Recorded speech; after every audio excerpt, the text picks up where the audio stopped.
भारत की गवर्नमेंट और डीआरडीओ ने एक महत्वपूर्ण डिसीजन लिया है, जिसके कारण जो भारत में स्टार्टिंग प्राइवेट डिफेंस सेक्टर है उनको बहुत ही तगड़ा फायदा मिलने वाला है। तो इस बारे में मैं वीडियो में डिटेल से बताने वाला हूँ। तो नए हो तो प्लीज़ मेरे डिफेंस चैनल को सब्सक्राइब करें, बेल आइकन दबाना ना भूलें और कमेंट सेक्शन में जय हिंद जय भारत जरूर लिखेगा। आज की डिफेंस अपडेट वीडियो शुरू करते हैं।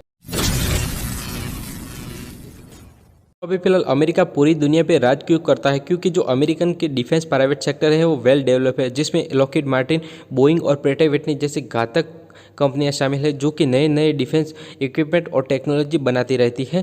तो अभी फिलहाल भारत भी कुछ ऐसा ही करना चाहता है, जिसके कारण जो भारत की प्राइवेट डिफेंस सेक्टर है वो भी नई नई टेक्नोलॉजी डेवलप करे और उनके बीच कंपटीशन बढ़े, जिसके कारण भारत और भारतीय सेना को बेस्ट से बेस्ट टेक्नोलॉजी और बेस्ट से बेस्ट हथियार मिले। इसी के चलते भारत के डीआरडीओ ने एक महत्वपूर्ण डिसीजन लिया है, जिसके कारण जो डिफेंस प्राइवेट सेक्टर है उनको बहुत ही ज़्यादा बढ़ावा मिलने वाला है। तो डीआरडीओ ने जो प्राइवेट प्लेयर है उनके लिए अपना रास्ता खोल दिया है, यानी कि गोको मॉडल जैसा।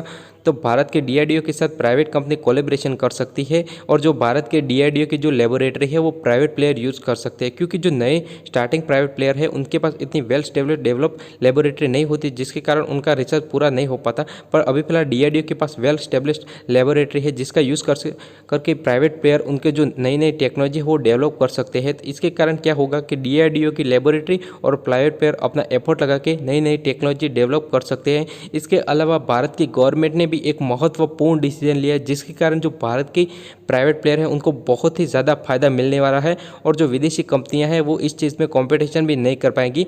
तो भारत सरकार ने एक बैन लिस्ट निकाला है, जिसमें जो जो चीज़ें बैन होगी वो किसी भी दूसरे देश से इंपोर्ट नहीं की जाएंगी, यानी कि भारत को खुद के दम पे ही बनानी होगी। तो इस चीज़ से फ़ायदा ये होगा कि भारत को अपने खुद की ही वस्तुएं बना सकता है और अपने मार्केट में उतार सकता है। यानी कि अगर कोई मिसाइल पे बैन है तो वो मिसाइल दूसरे देश से भारत नहीं खरीद पाएगा, यानी कि भारत के जो प्राइवेट प्लेयर है वो बनाएंगे और अंदर ही अंदर कंपटीशन होगा। इस चीज़ से जो भारत के प्राइवेट सेक्टर है उनको बहुत ही ज़्यादा तगड़ा फायदे मिलने वाला है।